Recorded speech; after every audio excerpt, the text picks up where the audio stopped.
some more AP World History of Unit 7, which is 1900 to the present, all about the two world wars. And today we're talking about the economy during the interwar period, which very clearly is going to be mostly focused on the Great Depression and its effects.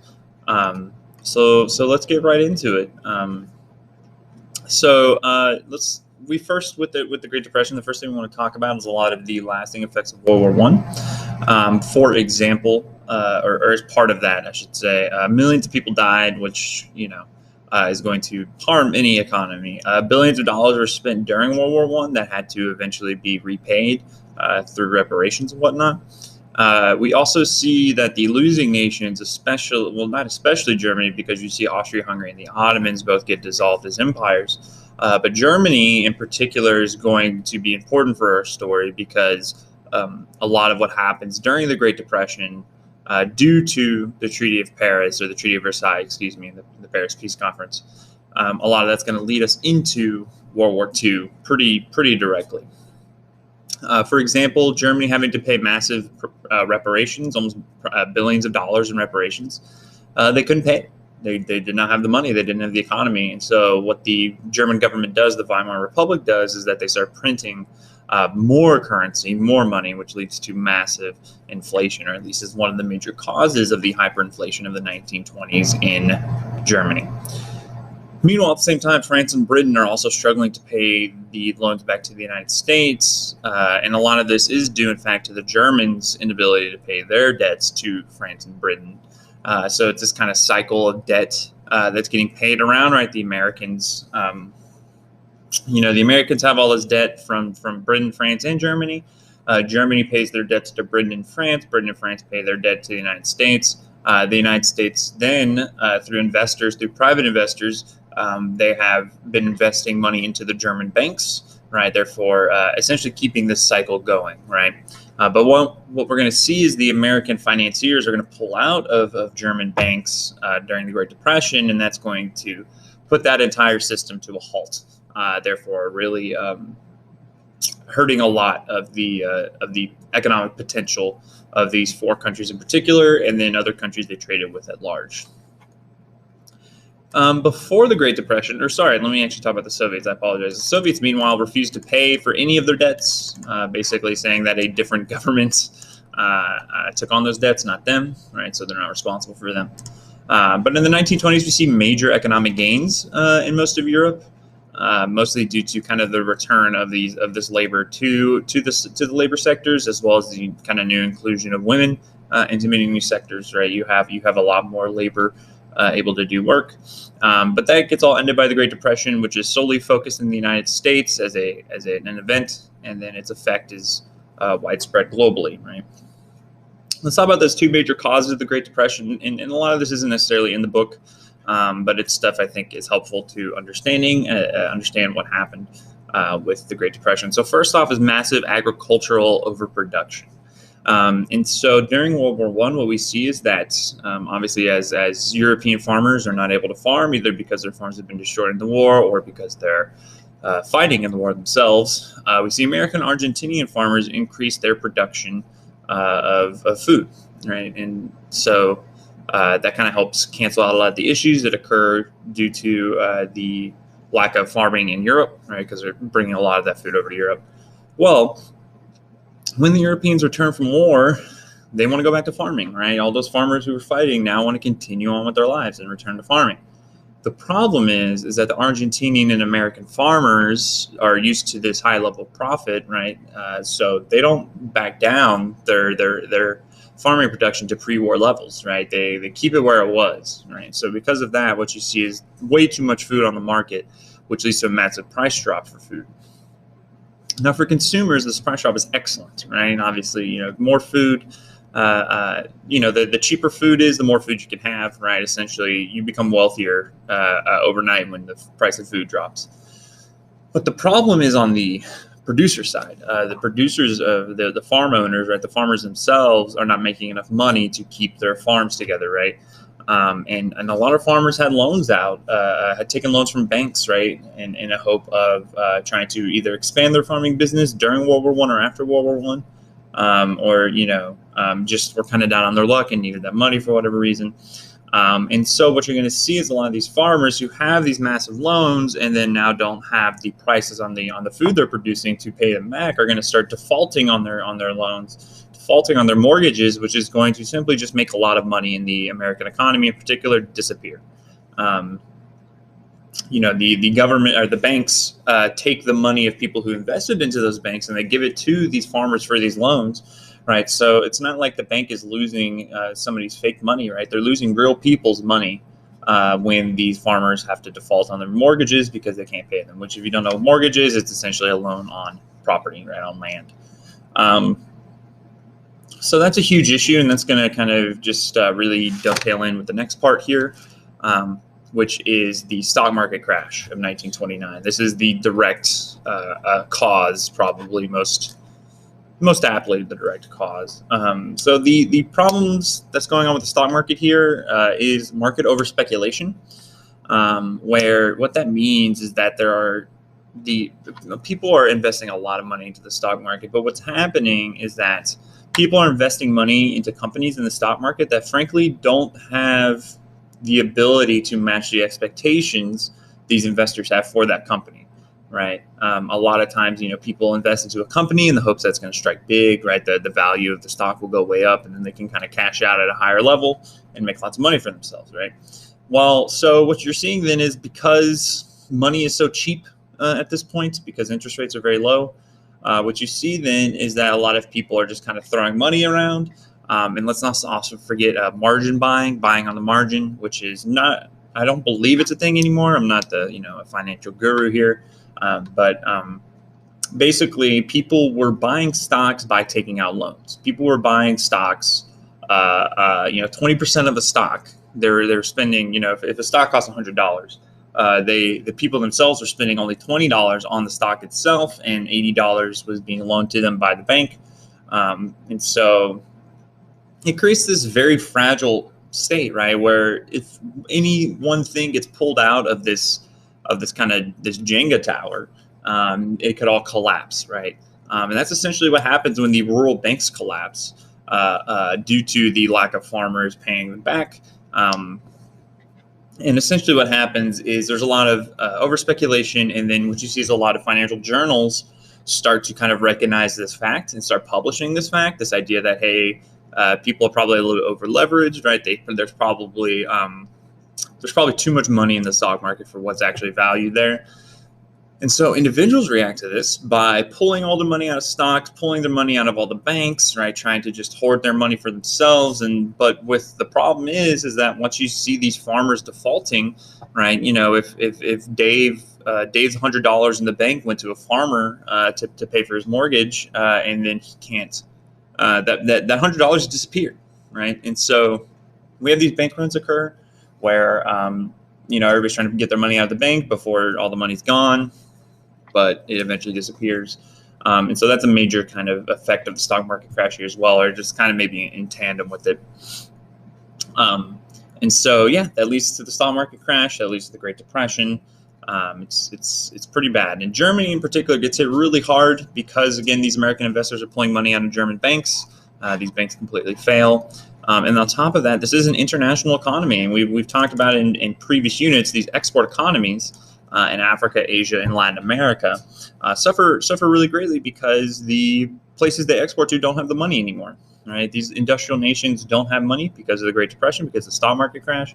And so they can no longer afford to buy goods from Africa, Asia, and Latin America. So it cascades outwards, right? Another thing that I think gets mentioned here somewhere is the tariff situation, where the United States, kind of in reaction to all this, actually increases tariffs with the idea that trying to protect American industries from outside competition so the American industries can build back up. Turns out what they're actually doing is leading to a series of retaliatory tariffs where each nation tariffs each other out of the economy, essentially, and then nobody's trading. And the issue now so much isn't about missing out on imports, which you are, but it's actually the company's missing on exports, right? The companies can no longer export to a large swath of the world, which basically is shrinking their market substantially. So a very short-sighted decision by the Americans with the Smoot-Hawley Tariff of 1930, I believe. But yeah. So Japan themselves actually does get affected very, very greatly, but as we'll see later on, they actually bounce back quite well.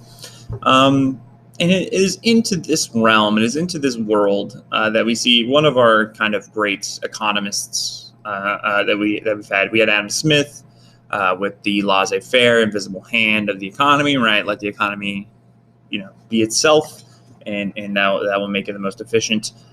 John Maynard Keynes is coming up as an academic in this world that is hit very hard by the Great Depression.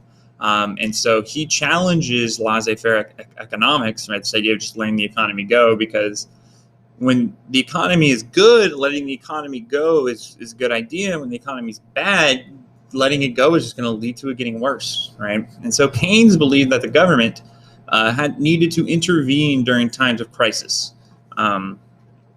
And during these times of crisis, whether economic, social, political, military, whatever, to support the people, they should basically decrease taxes to people so they have more money, and then or spend more as a government, right? Or both, right? You can decrease taxes and increase spending to really give it a punch. And so economic growth would occur during a time of crisis if the government stepped in and said, okay, we're going to provide these programs, we are going to decrease these taxes. And it is implemented in real life by Franklin Delano Roosevelt of the United States with the New Deal policies, where he creates a lot of jobs for people. He gives a lot of money to people, and helps kind of boost the economy back up. And by 1937, the U.S. economy had recovered back to its pre-depression levels. And what you see here is that FDR actually reverses course and makes it worse for a little bit because he's worried about debt levels, which tends to be a kind of a bogeyman when it comes to spending and such, right? The debt shows up when it is politically useful, right, to somebody. But until then, right, you spend away.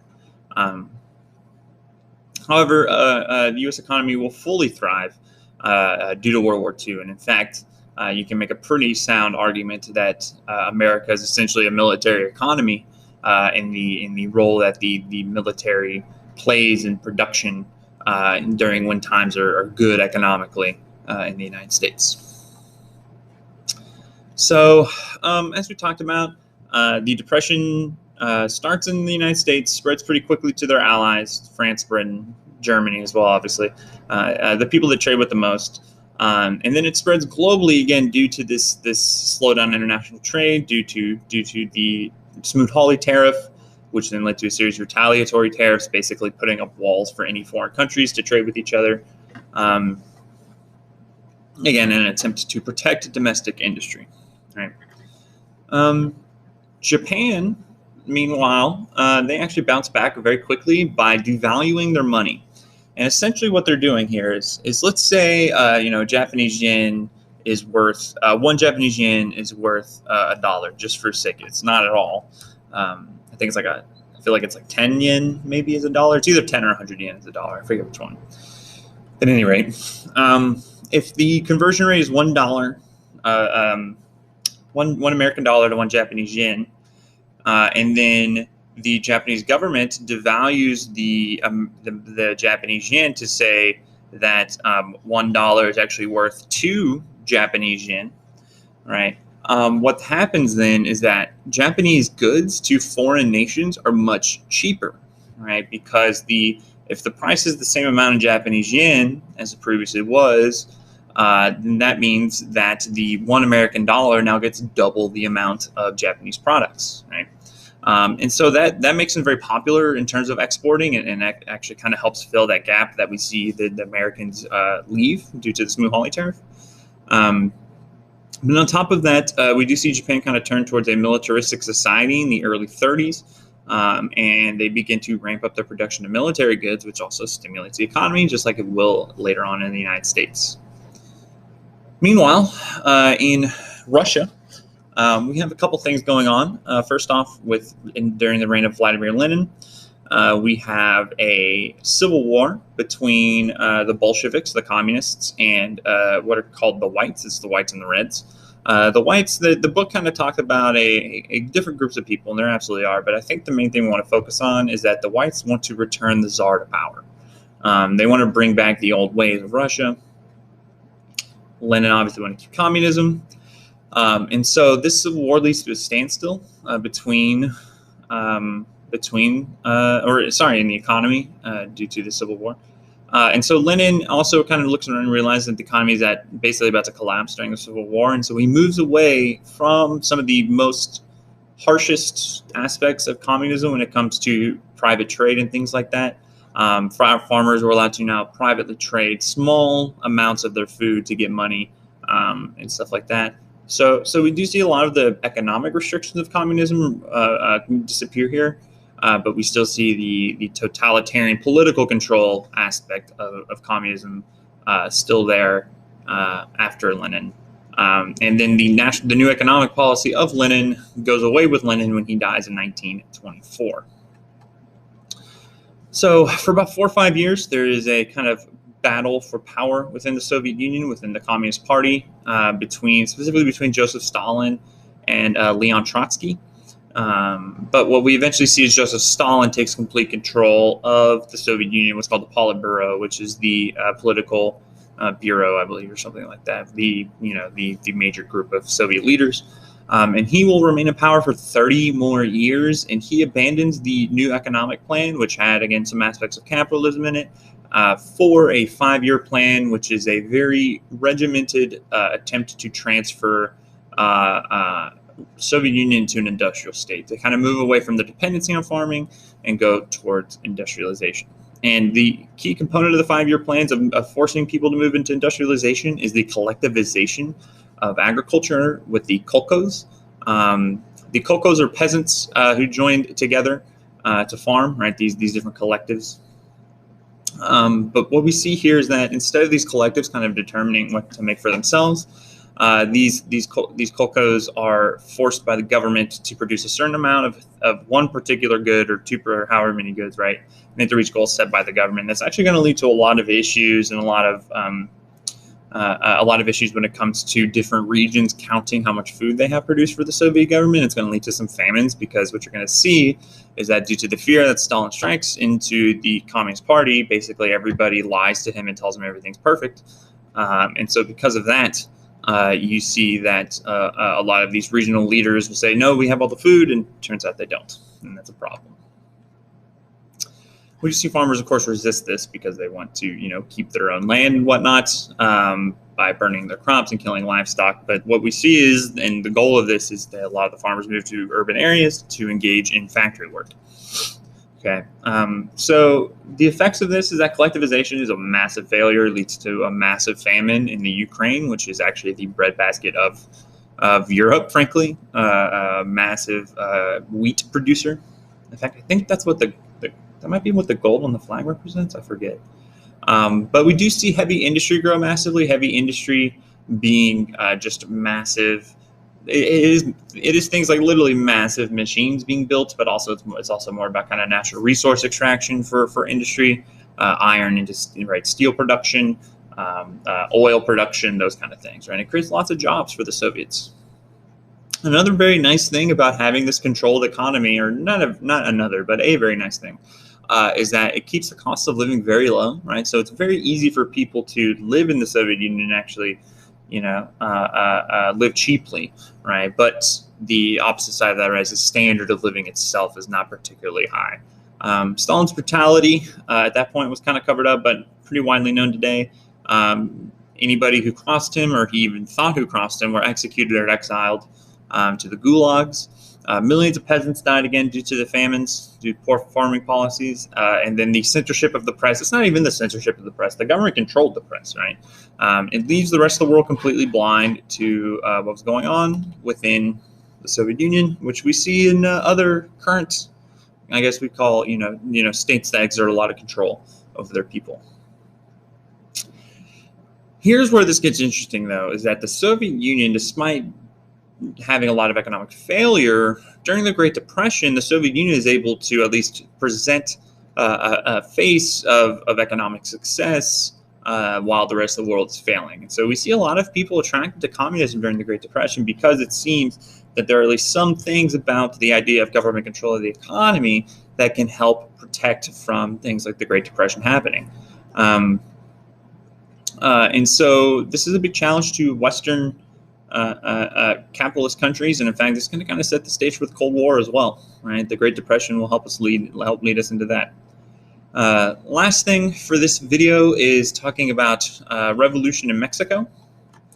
And so we've already talked about the pre-party, the Institutional Revolution Party. They will dominate Mexico for all of the 20th century. They are considered to be a corporatist government where different leaders utilize different sectors of the economy. Specifically, usually what you see in a corporatist structure is an organization of labor unions, an organization of corporations, and then the government is kind of the three prongs of the corporatist structure, where each of these different groups will kind of do what's best for them individually while also looking towards the nation as a whole. So we see a massive overhaul of the economy under the pre-party between the 30s and the 70s, and it started by the president Lázaro Cárdenas, who is successfully able to reform the land policies in Mexico, which we have talked about time and time again as being a major issue, and then also nationalize the foreign-owned oil industry. So the things we talked about that were really big problems with Mexico before the Mexican Revolution from between 1910 and 1920 was land distribution and foreign control of resources. And Lázaro Cárdenas is the one who's able to solve those problems, at least, attempt to solve those problems the best. And so the foreign-owned oil industry becomes the company Pemex, which is one of the most profitable companies in the world. At the same time, though, we don't see a change to the imbalance in society in Mexico, still to this day, probably, right? But we do see better lives for the common people. So I'm not going to finish this unit today because it is a long unit, but in the next video, I'm going to go over the rise of right-wing governments in reaction to the Great Depression, in reaction to World War I. But that's for the next video. Thank you guys so much for watching. See you next time.